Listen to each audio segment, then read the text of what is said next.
মুহাম্মদুর রাসূলুল্লাহ সাল্লাল্লাহু আলাইহি ওয়াসাল্লাম হিজরত করে গেছেন মদিনায়। শুরু দুইটা বাচ্চা হুজুর আকরাম সাল্লাল্লাহু আলাইহি ওয়াসাল্লামের সামনে আসছে, আয়েশা সাক্ষাৎ করছে, সালাম দিছে। সালাম দিয়ে হুজুরের কাছে বসে, হুজুর বাড়ি কই?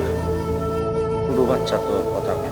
আমরা যেমন বিভিন্ন মাহফিলে গেলে সবাই আমাদের খুব ইজ্জত করে, সম্মান করে, এরকম ছোট বাচ্চারা এসে সামনে, হুজুর কোথায় গেলে, ঠিক না? আল্লাহ নবীর জিজ্ঞেস করতেছে হুজুর বাড়ি কো? আল্লাহ নবীকে বাড়ি মক্কা। তো মক্কা থেকে মদিনায় কি লেগে এলেন? ছোট বাচ্চা তো। রাসূল সাল্লাল্লাহু আলাইহি ওয়াসাল্লামকে মক্কার মানুষ আমার উপর নির্যাতন করছে, তোমাদের মদিনার মানুষ আমাকে মহব্বত করছে, আশ্রয় দিছে, জায়গা দিছে, এই জন্য আমি মদিনায় আসছি। হঠাৎ করে বাচ্চাগুলি জিজ্ঞেস করে, হুজুর আপনাকে যে মক্কায় নির্যাতন করছিল তাদের মধ্যে সবচাইতে বেশি নির্যাতন কেডা করছে? সুবহানাল্লাহ এখন বলা লাগবে না, সকালে নাস্তার পরে কইেন। যখন এই কথা কইছে বলার সাথে সাথে আল্লাহর নবী কো আবু জাহেল, কেডা?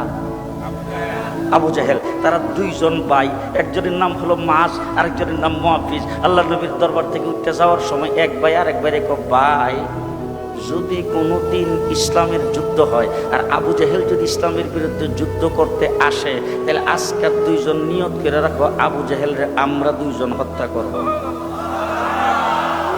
কিছুদিন পরে যখন বদরের যুদ্ধের ঘোষণা হয়েছে, দুই ভাই দৌড়ে মার কাছে গেছে, যাইয়া দেখে মা ঘরের ভিতরে বৈশা বিলাপ করে কাঁদতেছে। তো মারে যাই জিজ্ঞেস করছেন, মা তুমি এইভাবে কাঁদতেছো কেন? বলে, বাবা রে, তোর বাবা তো আজকে দুনিয়াতে নাই, যদি তোর বাবা দুনিয়াতে থাকতো তাহলে আল্লাহর নবী যুদ্ধের ময়দানে যাবে, আবু জাহেল যুদ্ধ করার জন্য আসতেছে, কাফেরদের সঙ্গে যুদ্ধ হবে, আমি যুদ্ধের ময়দানে তোর বাবারে পাঠাইয়া হাসরের ময়দানে আমি মুজাহিদের স্ত্রী হিসাবে উঠতে পারতাম, কিন্তু তোর বাবা তো দুনিয়াতে নাই। আর তোরা শুধু বাচ্চা, তোরা যদি নওজোয়ান হইতে তোদেরকেও তো যুদ্ধের ময়দানে পাঠাইয়া আমি হাসরের ময়দানে মুজাহিদের মা হিসাবে উঠতে পারতাম।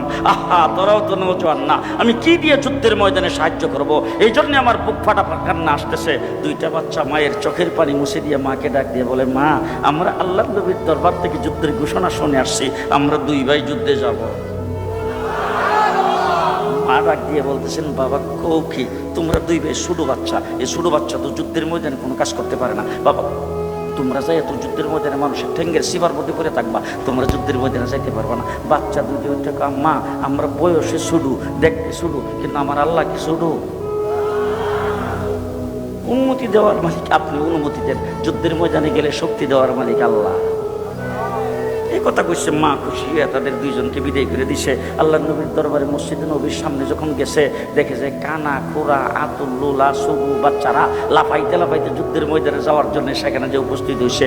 আল্লাহ নবীকে সব বনাশ হয়েছে রি, এরকম দালাও ভাবে তো যুদ্ধের ময়দানে নেওয়া যাবে না। কথা বুঝলেন না? এটা তো যুদ্ধের ময়দান, এটা তো মসজিদের ভিতরে বৈশা তসবিহ জফা না, যুদ্ধের